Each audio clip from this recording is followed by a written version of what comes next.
Hi, you guys, and welcome back to the podcast. We are the Carwells. I'm Emily. And I'm Sarah, and we are, as you know, Airbnb interior designers and investors. Well, welcome back, listeners. Thank you for joining us today. We have Alex Jarbo on the show. Hello, Alex. Thank you for joining us. Oh, thanks for having me on, guys. Yeah, absolutely. So we are super excited to kind of dive into the development side of Airbnb and short-term rentals today. So we're super excited to pick his brain. But as always, as you all know, we start each episode with an Airbnb horror story. So we will let Alex break the ice with one of his horror stories. Go ahead, Alex. Yeah, so this happened, I want to say a year ago now, but it feels like it happened a couple weeks ago. So I had a guest check into our very first property we ever developed. And they had checked in at check-in time, which was like 3:00. And I get like a call at like 11 saying that like the place was like an absolute mess when they checked in, that there was dog hair all over the place. And the lady had said she was pregnant, so she had like thrown up because she was like super sensitive to that stuff. And that my cleaning crew had up till there had never, I mean, they didn't, but they'd never missed a cleaning ever in the 5 years I was using them. And so that seemed a little interesting, especially because they called me at like 11 p.m. and they had checked at 3. So I had called my cleaning lady. They had already called like Airbnb and gotten their money back. And essentially like Airbnb, I mean, my business essentially runs on Airbnb and VRBO, but Airbnb had like taken my superhost status away and then blacklisted the property for a couple weeks. Or at least they said they were going to for a couple weeks. So they had left, and then I had my cleaning lady, a cleaning manager, the cleaning crew go up there, and she was like, they cooked a full meal in here and they brought a dog with them. So we have a camera that faces like all of the parking area, an outdoor camera. So I checked the camera and they brought a dog with them. So they stayed 6-7 hours. If I had to guess, it was probably just too expensive for them and they just wanted their money back. But they cooked a full meal, stayed there essentially a full day, and then blatantly lied about it. And then I had to essentially send that video to Airbnb and get everything, I guess, reinstated and stuff. But that was fun. Wait, so Airbnb ended up siding with you, and you had enough proof that I mean, I had proof that what they did. So they actually got me them. They charged them again, which I didn't even know they could do. But they charged them for the full stay. It sounds like these people just wanted to throw a birthday party somewhere and then dip out. Yeah, right. And I don't know. I don't allow for one night stays, so maybe that's what it was. Yeah, honestly. Well, I mean, in that scenario, thank God that you had the system set in place that you did. I mean, if you didn't have the camera, if you didn't have the proof, you would have been out that money and then no, that's a part of most of my properties didn't have cameras outside of that one, and they obviously now all do. Yeah, that was a hard lesson I learned too. I went through a similar situation and didn't have a camera and had no proof, and afterward I was like screaming. I mean, I still scream from the mountaintops. I'm like, cameras everywhere. Like, do not miss that step. Yeah, it's so funny to me that guests sometimes get so touchy about cameras. And I'm like, one, yes, it protects the host, but it also protects the guest in certain situations as well. So I don't understand. Nobody's filming you inside the home. Don't worry about that. Not. So I don't know why people get so touchy about them, but some people really do. Yeah, for sure. I have a camera on the exterior of the back of one of my properties that has a hot tub on it. And I would say probably 20% of the time, people will look at the camera, because a lot of times we'll look at what the guests are using in the backyard, right? Like, are they using the kayaks? Are they using the paddle boards? Like, what are they using the most? Because it's good insight for how we proceed on the next lake houses that we do. Absolutely. And I would say about 20% of the time, our guests will end up like putting a towel or something over the camera that looks at the hot tub. And I'm like, that's such a good solution. Like, if you want the privacy while you're there, by all means, just block it. Yeah, I'm not gonna complain about it, right? Yeah, and I don't want to watch it anyway. So, so yeah, it's been a good solution. But yeah, I mean, anyone listening, if you don't have a camera at your Airbnb, for the love of God, run, go get one. Sure. It's absolutely worth the expense. It'll save you so much money in the long run. Yes. So for our listeners who do not know who you are, why don't you kind of start off with giving us kind of a background of how you got into short-term rentals and your short-term rental strategy currently? Yeah, so I had originally, going way back. So I originally had served in the Marine Corps for 4.5 years, and then sort of towards the end of my enlistment, I had like a year left. I just had decided that I just didn't want to reenlist. And so I started really reading a lot of different investing books, whether it be on crypto, stock market, real estate. Real estate really caught my eye just because of, I guess, the control that you could have over it, like with forced depreciation, especially if you own the property and stuff. And so got really deep into real estate in general. And I originally had signed up for a flipping mentorship when I was still in the Marine Corps. And what I realized was the person who had run that flipping mentorship was all their long-term wealth, just by talking to them, was tied in short-term rentals. And this was back in 2015, 16-ish. And yeah, I just, that really caught my eye, especially when I saw what the returns could be compared to like a long-term rental, or if I was flipping a house, which is why I was a part of that mentorship. So I got him on the phone, and he had actually helped me decide on Asheville, North Carolina back in 2016. Or 15. And the day I got out of the Marine Corps, I moved here, got my real estate license, and then started to look for a short-term rental to purchase. And at that time, everything was either out of my price range, or it wouldn't have done, and anything that was in my price range that was already built wouldn't have done well as a short-term rental. It would have done well maybe as a long-term rental, but it wouldn't have done well as like a unique property that would do well as short-term rentals. And back then in 2016, you could put anything on the Airbnb VRBO, and it would have absolutely killed it. But now that's obviously going away, and people are looking for these more unique stays or something unique about the property or the stay that they're staying at. So I decided to build. It was about 4 to 6 months of actually looking and getting frustrated, outbid on the properties that I didn't get, that I was like, okay, I'm gonna build my first short term. I'm gonna build my first real estate investment, essentially, and that was an 800 square foot A-frame that we own to this day. And then one turned into two turned into four, brought on some investor capital. And now just today, like right now we're developing 24, and we plan on purchasing some like bigger projects as well that we're working on. That's incredible. For one, just like starting with an A-frame, that's like a goal of mine, is to have an A-frame down the road. Yeah. That's like they're cash cows for sure. Yeah, and it's like a novelty to own as well. Right. It's like you never get sick of staying in an A-frame. I don't know that I'd want to live in one, but for short-term rentals, it's just we built that first one out as a house. Like it has a full kitchen, full bathroom, everything. It's like if a couple wanted to live in it, they 100% could. It's a 2-bedroom, 1-bath.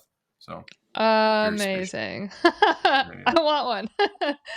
So a question. Well, one, thank you for your service. Emily's entire family is a military family. So. Oh yeah. Yes, they are. I was going to say that too. So thank you for your service.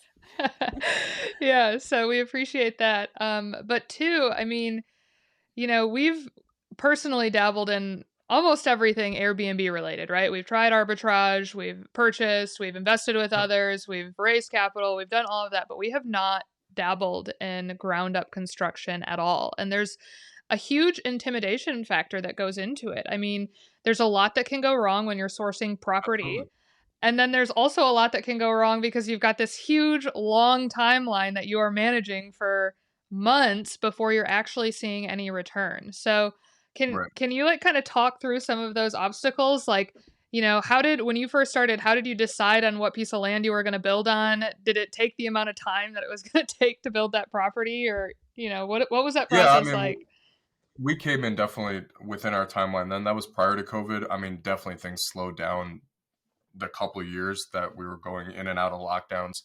But my thing is, when it comes to development, what I tell everyone and my students is like the access to the property is the most important thing when it comes to land. You can knock out a lot of different properties that you're looking at and X out a lot of different properties that are on the market just based off of access alone. You don't want your guests to be going up. A lot of times they're coming like new to the city, right? They're a lot of times they're driving in at night, so they don't know the area that well as well. And you don't want them to be driving like 30 minutes up a gravel road, and especially here in the mountains, and they lose reception or something. And you don't want them to be annoyed before they even come to your property. So what I tell people is you want you want to think of the whole guest experience, not just at the property. And like you said, you offer kayaks and everything, and that's one thing that I teach, is that the access to the property is one of the most important things, especially like, again, when you're in the more rural areas, and people aren't really used to driving up a gravel road. That's crucial. So that's number one. And then number two is obviously just having a good team. I'm a developer, so I don't have my GC license. I hire my own GCs out. But yeah, I mean, access is probably number one when it comes to that. And it's less dangerous as well for your guests, especially when you're like in the more less seasonal parts of the like winter and stuff. Yeah, that makes a ton of sense. I mean, even like with the properties that we purchase here in Michigan, they're not ground up, right? But there is that factor of like 60% of the houses that we tour, you're going down like 3 miles of gravel road, and I'm like, Yeah, no. yeah, absolutely. And it's like, I mean, yeah, same thing with purchasing. I mean, that's the same thing. It's like, you'll see a beautiful property here that's perched up on a hilltop, and you're like, yeah, but what does the road look like? Like, everybody wants a mountain view here, but nobody wants to drive up a mountain. It's so true. Oh yeah, we did a big long van trip 2 summers ago, and there were several like remote camping spots that we went to that were like up the mountain, and we'd get halfway up and it'd be like 10 p.m. and we were like, what are we doing here? Yeah, for sure. Right. A bear pops up or something. So true. That actually is a possibility up in Alpena. Yeah, for I sure. like looked it up. They were like, yeah, watch out for bears. And I was like, oh, that'll be something I need to let my guests that's a thing know. here. Yeah, good to know.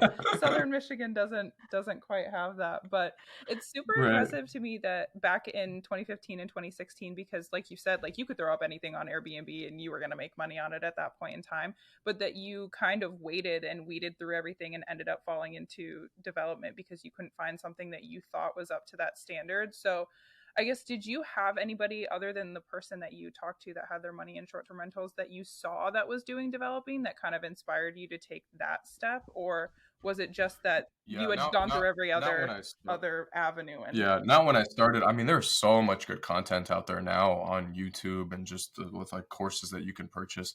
But yeah, at that time I had built, and I don't necessarily do this anymore, but I was like, okay, it's a permanent foundation stick-built house, meaning that I could sell it to someone if it doesn't work out. So I always say, think of exit in mind in whatever business you get in. It's a little bit morbid to think that like your business might end one day, but you are protecting yourself even further without completely jumping into something when you think of the exit in mind. So at that time, you could underwrite a property as a long-term rental and rent it out as a short-term rental. And if it didn't work out, you could do the long-term rental route, just put a long-term renter in there. Or if that did, now, like with construction costs being a little bit higher, and same thing with like finding good people, the exit is just selling the property to, say, like a couple or a family if they want to live in something like that. So yeah, there wasn't any content out there on that topic, and that's actually one of the reasons why I created my course that I did. But I just built a couple exits in mind just in case that it wouldn't rent out as a short-term rental. Yeah, that makes a lot of sense. And that's kind of the beauty of short-term rentals. I mean, there's like, when you look at your North Star strategy, right? It's short-term rentals. You're going to, maximize your cash flow. You're going to have this great experience. You're going to be booked all the time. The legalities are going to be in your favor. But at the end of the day, even if those things don't work out, you then can look at midterm rentals. You then can look at long-term rentals. You then can look at selling the property. Like, you've got so many fail safes on the back side and like a standard, single family home Airbnb that it's like, it is risky, but at the same time, there's so much that you can do with it. There's so much flexibility in real estate nowadays that you can make it work one way or another. Absolutely. 100%. Emily, is it my question or your question? I can go. So I was kind of checking out your website, and from what I saw, you kind of target areas that are like 20 to 30 minutes outside of like metro areas because they're within driving distance. So I guess, why did you decide, or how did you end up falling on targeting those areas? Yeah, so that came out of necessity of Asheville itself does not allow short-term rentals. There's 2,600 in the city, but obviously they're operating illegally. And I've done the short-term rentals without blah, blah, blah, like with operating them outside of the rules of the county and the city.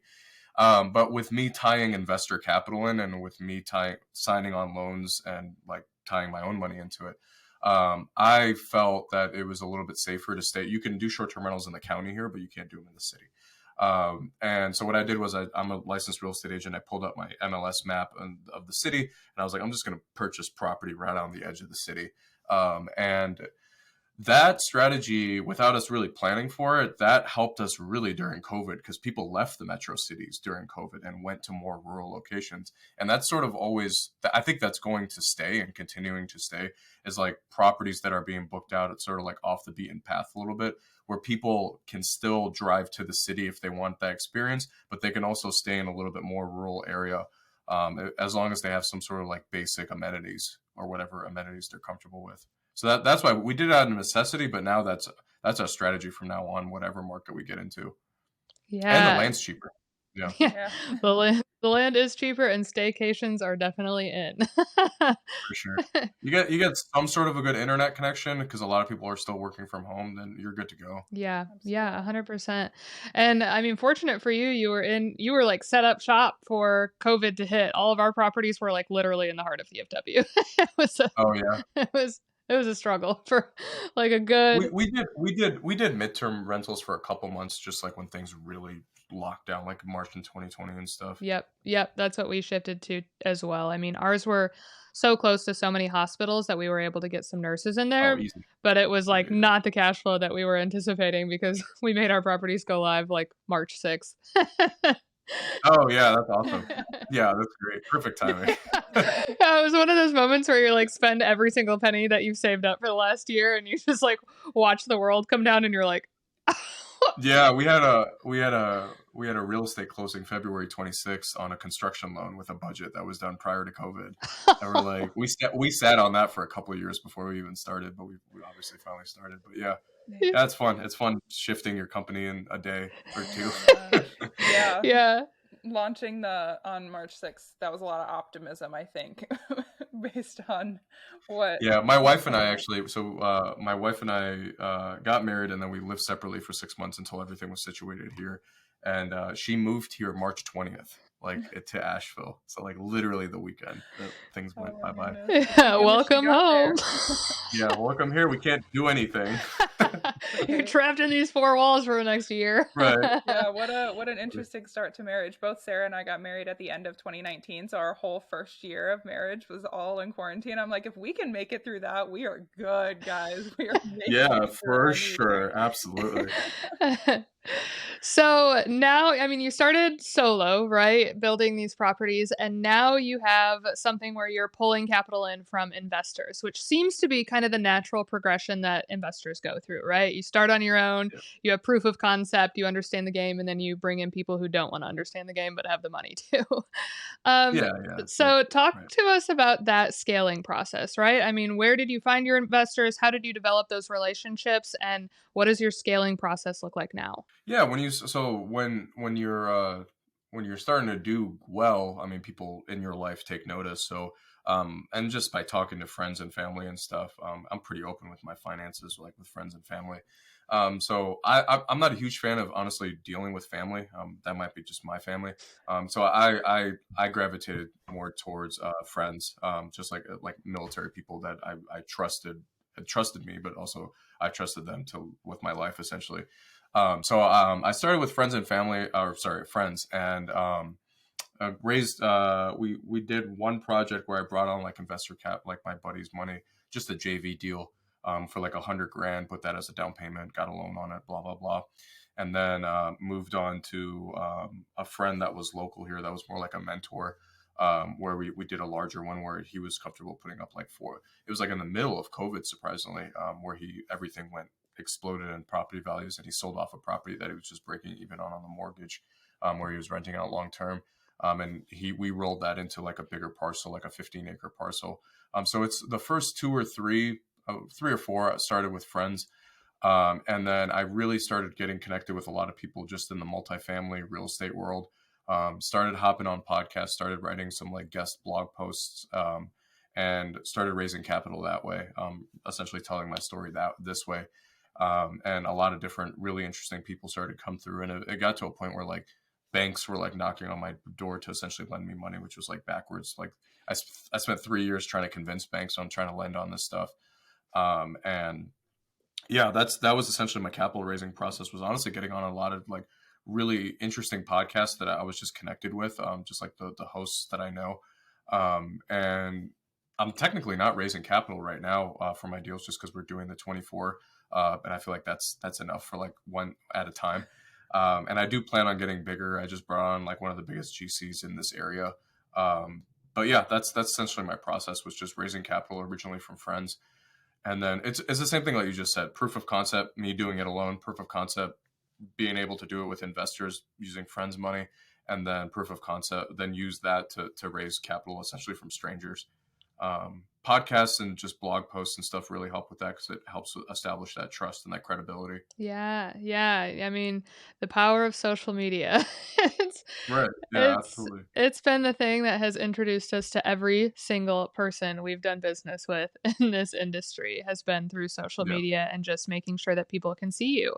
Because if people can't see you, they're not, how are they supposed to be aware? Right. So yeah, I think that side's brilliant. I also love the proof of concept yourself, and then, extending it to friends, and then extending it beyond that. Because I think, especially having quite a social media following, we see in our comment sections day in and day out, like, I have no money, but I want to do this.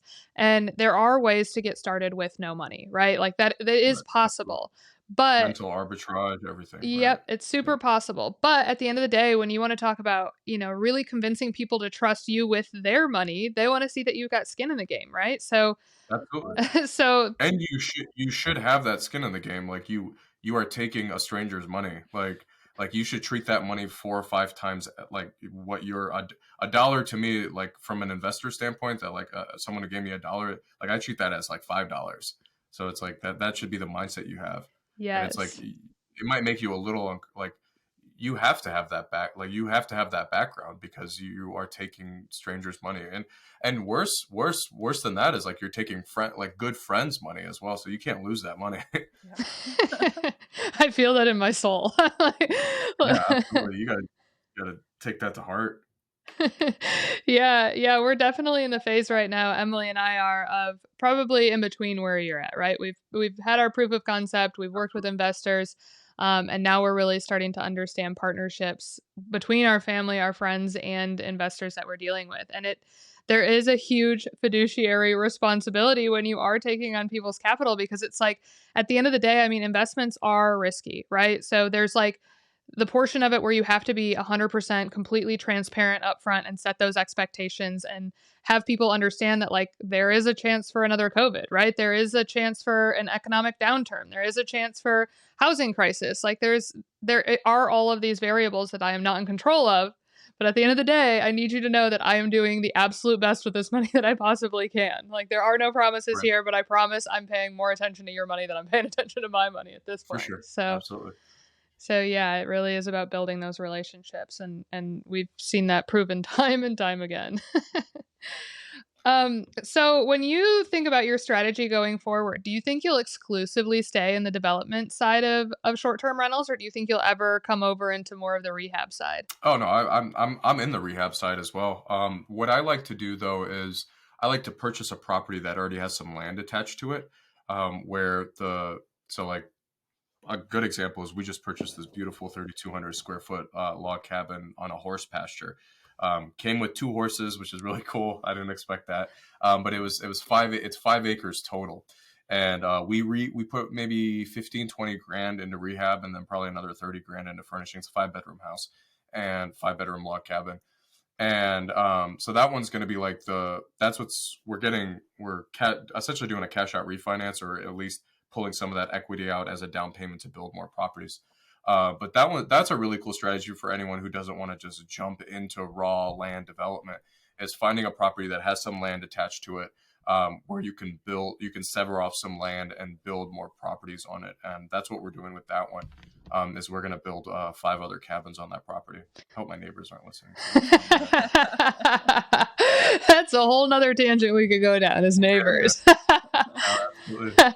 Well, and kind of the advantage to that as well is you've got the team all set up, right? So it's like, I feel like a lot of investors, when they get into the short-term rental space, they're like, they have this mindset like, okay, I want one property in every single state so I can travel to these properties. And like, No. The second, like everyone that I've talked to that gets started has that same mentality. And then like after their first property, they're like, never mind, we're doubling down here so we can travel ourselves to these other places, because just those resources alone, like having that network of people in the area that you specialize in, saves you so much time, so much energy, so much money.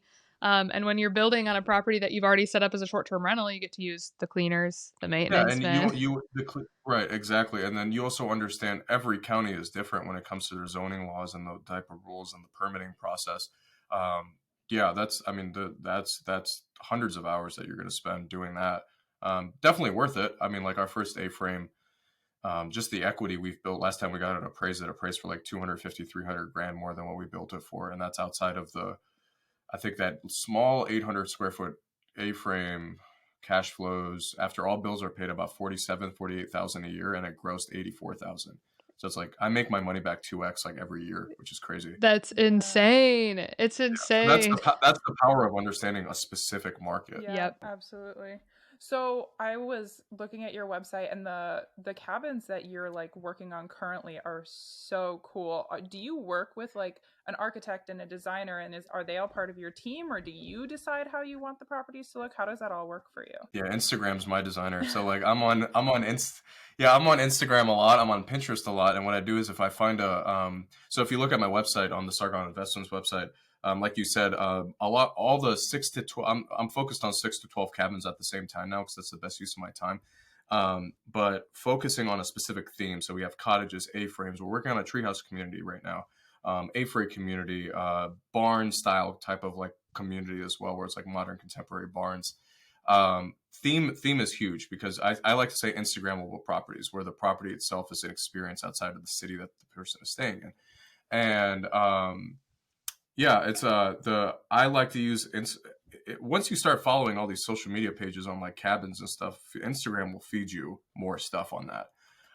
So anytime anything catches my interest or like my curiosity, I'll screenshot it and then I'll put it in a folder and be like, oh, could I build like a couple properties based off of this floor plan and blah blah blah. Surprisingly, I use Fiverr for a lot of my my initial architectural design drawings, because I can take these photos and give them to someone on Fiverr for $400 or $500.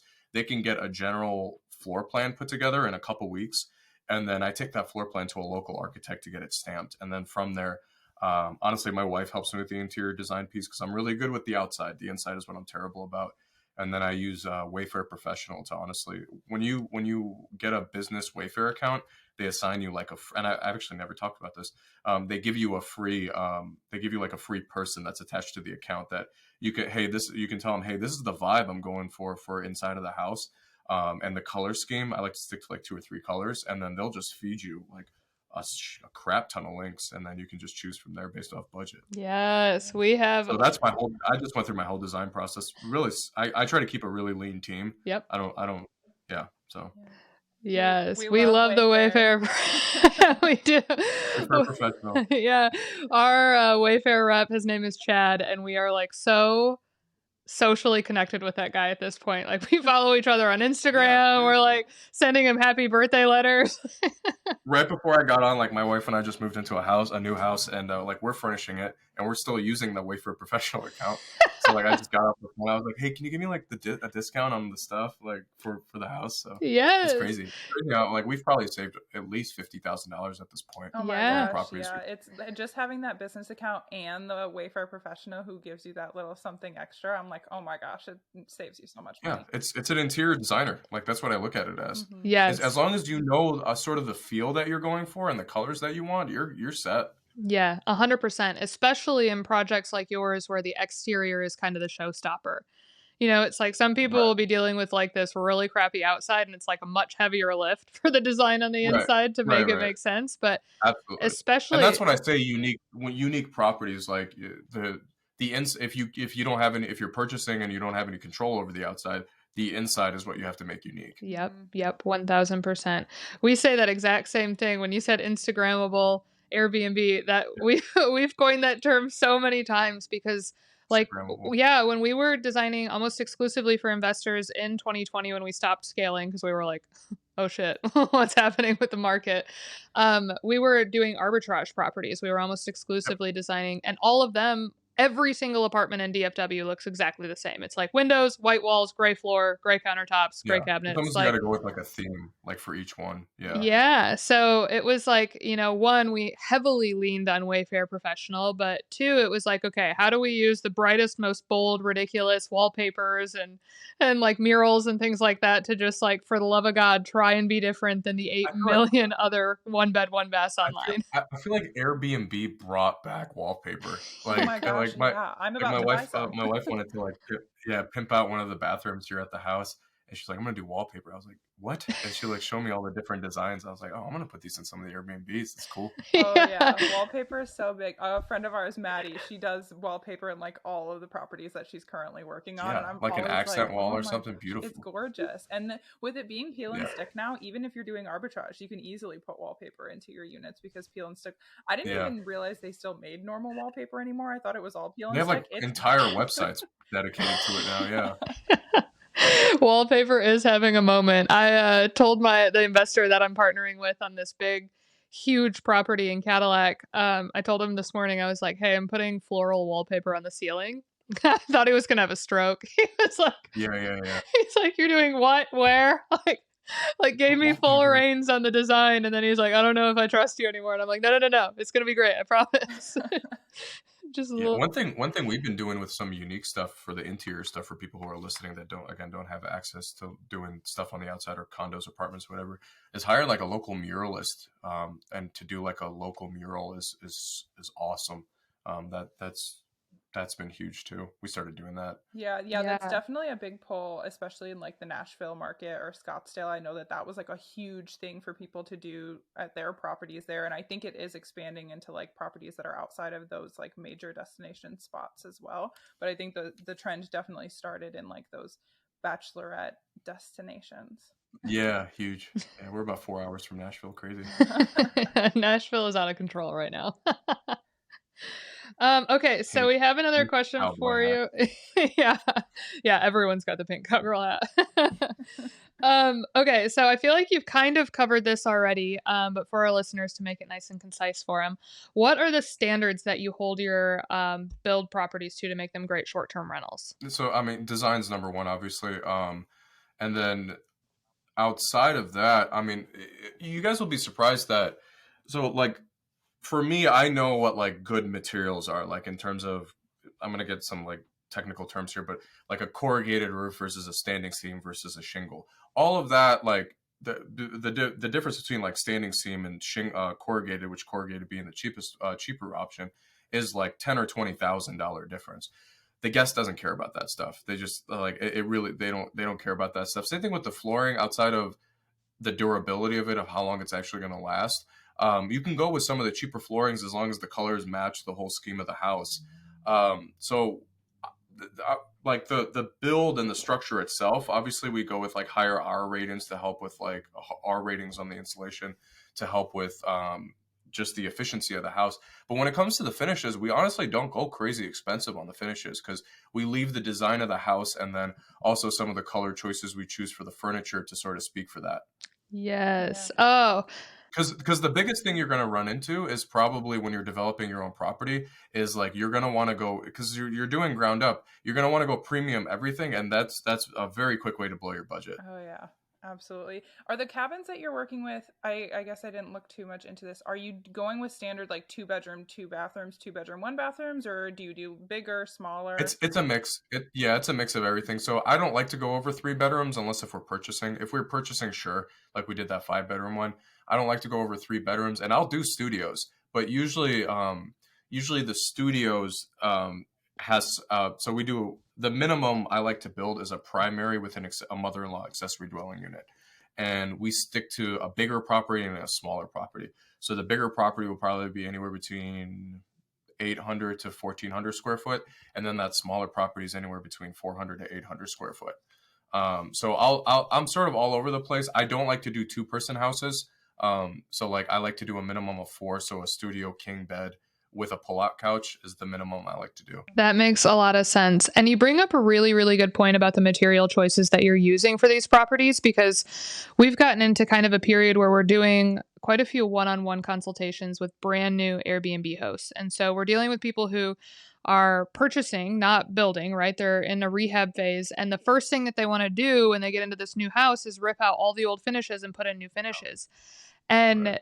it's the first thing that I tell them is I'm like, look, when you are looking at where you're spending your budget, you need to be spending that budget on things that have an ROI attached to it.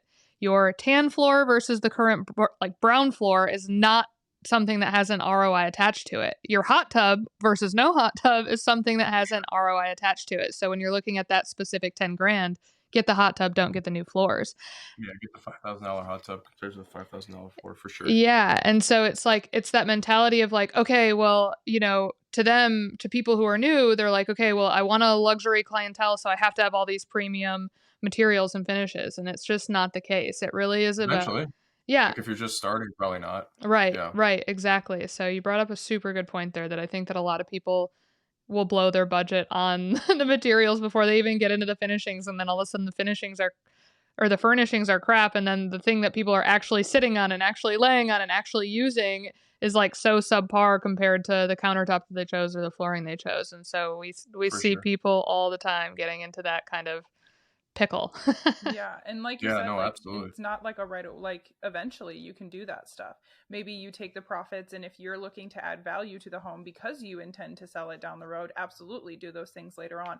But initially, your guests aren't going to, they're not going to tell the difference between the fact that there's a brown floor and a tan floor, as long as it's a durable floor and it looks okay. There is a sweet spot, like in terms of developing of the 1, 2, 3 bedroom type houses. I feel like people get, it doesn't, what I've realized, that maybe it's just market specific, is like the luxury properties don't correlate to more revenue. They will, like in terms of average daily rate and stuff, but it's not like, okay, this is an 800 square foot property and this is a 1,600 square foot property, it's going to make twice as much. That's not the case.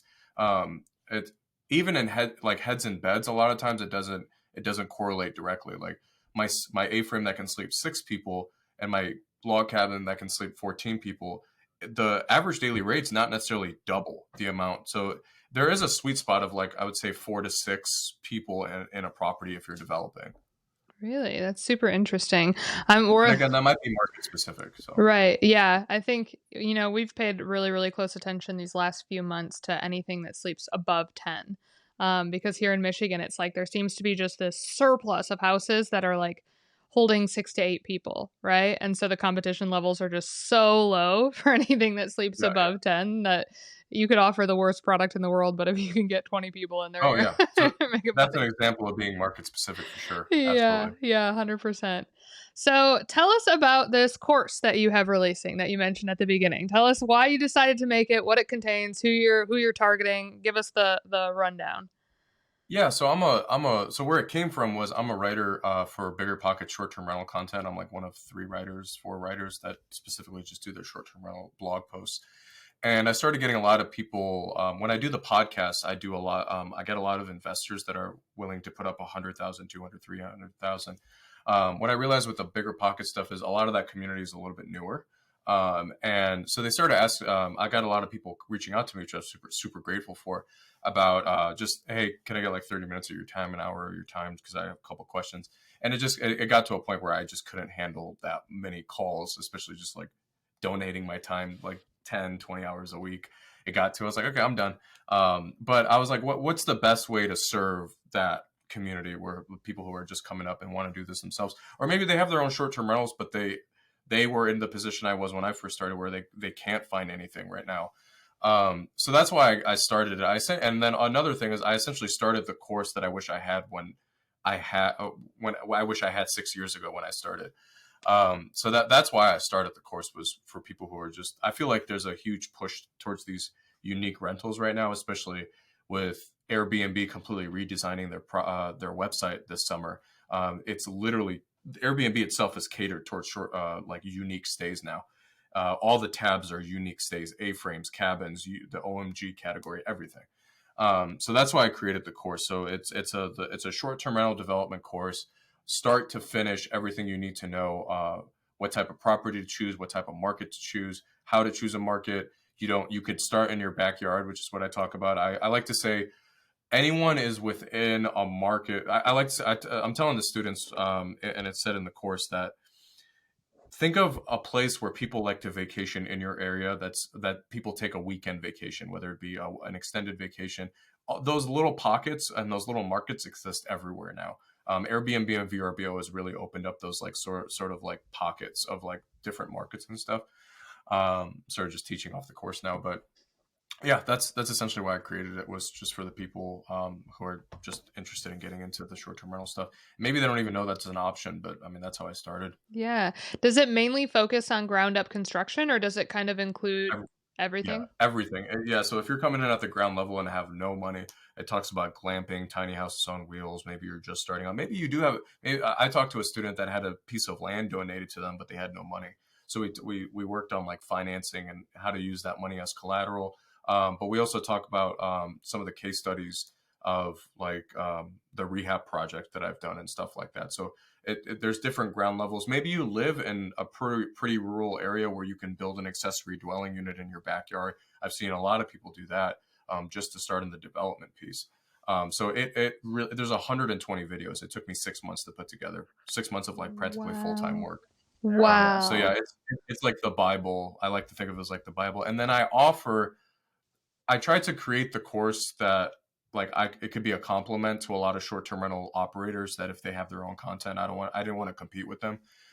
There is a tiny management piece, that a tiny management course at the end of just the different tools I use to manage my property after as well. Nice. Yeah. So, I mean, we have a small short-term rental 101 course as well. And we've, talked to people all over the place about courses that they've created previous to us creating ours.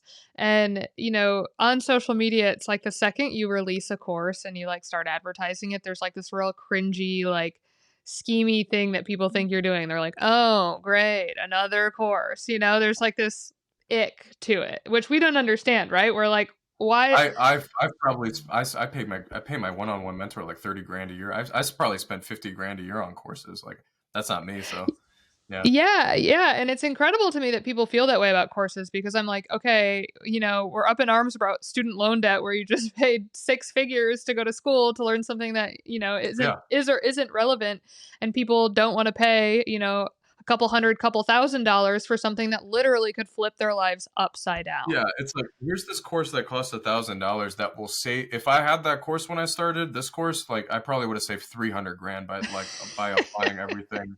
It's you're essentially purchasing all the mistakes that someone has made and fixed over the course of whatever time. That is exactly what we say all the time. It's literally the course that we wish we had when we started. Yeah. And the course has like a group coaching piece to it too. Like once a month, like I get on the calls and stuff and answer questions, a support piece. There's workbooks, templates, everything, literally everything. That's awesome. That's very in-depth. Yeah. Short-term rental 101 University is what Alex has just created. Sure. That's amazing. So, as we wrap up here, where can people find you and where can people find more information about this course? Yeah, you can go directly to my, so the websites are, the course is actually launching tomorrow, September 15th.